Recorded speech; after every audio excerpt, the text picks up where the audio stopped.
Hundreds of people have joined a land protest near Auckland Airport, and while protesters occupying land at Ihumātao continue their standoff with police, several hundred supporters gathered at Parliament today to show their solidarity.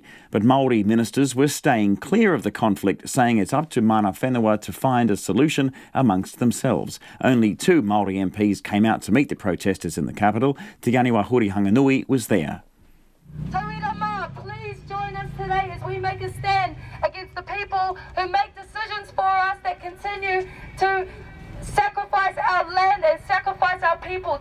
The message from Ihumātao supporters in the capital today was loud and clear. We hear your call and we fight with you. About 300 people joined the protest in Wellington, blocking Lambton Quay through the CBD, even parking a car in the middle of the road and chanting all the way to Parliament. I put my job aside today. It's nowhere near MP's job, but we just haven't heard anything. Use your platform, use your power. What's the point of being in a position of power if you're not going to use it to help our people? It's a very defining moment for us, I think, as a people, and it'll question our strength and our kotahitanga. Now is a point where everyone who's been a part of the journey, for at any point we all need to stand together now. The protesters could be heard from well inside the Beehive, where Labour MP Kelvin Davis was sitting inside his parliamentary office. He said it would be inappropriate for the government to step in and resolve an internal issue among iwi. This is really an internal tribal issue where the mana whenua, the kaumata, the kuia, the people who have settled are being blocked by a handful of people who have an attachment to that land. He's right. It's not just Fletcher Building and police trying to evict protesters occupying Ihumātao. It's also elders from mana whenua Te Kawerau-a-Maki. They too want a housing development to be built for the benefit of their people.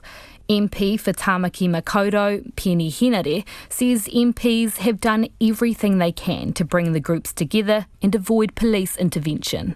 Attempts of resolution have been tried, I've got to be honest with you. Both Seoul, Fletcher's, Te Kawerau-a-Maki, Tainui have all met with governments, not just this one, but the previous one. And I am saddened that it's come to this. Meka Whaitiri was the only Māori MP from the Labour Party who came out to greet the protesters today. I'm in Parliament for 6 years. I came in 2013. One of the first actions I took is I stood against National Party's Te Turu Whenua Act, which was going to alienate what little Māori land we have. So this is a protest around retention of Māori whenua, and I support it. But New Zealand First MP Shane Jones said it was time for protesters to stand down. It's probably got to the point they should not belittle or trample on the mana of the kaumatua, who have negotiated a compromise with Fletcher's. Green Party co-leader Marama Davidson, who also joined the protest, said that wasn't good enough. I'm really concerned about the police presence on Ihumātao, but the government can play a role here to intervene. People are determined this issue is not going to go away. By intervene, do you mean remove the police presence? I think those are the conversations that need to be had. The protesters eventually came to a standstill today to pray and stand in silence. I want us to feel the weight of their pain. We recognise you. We cry with you today.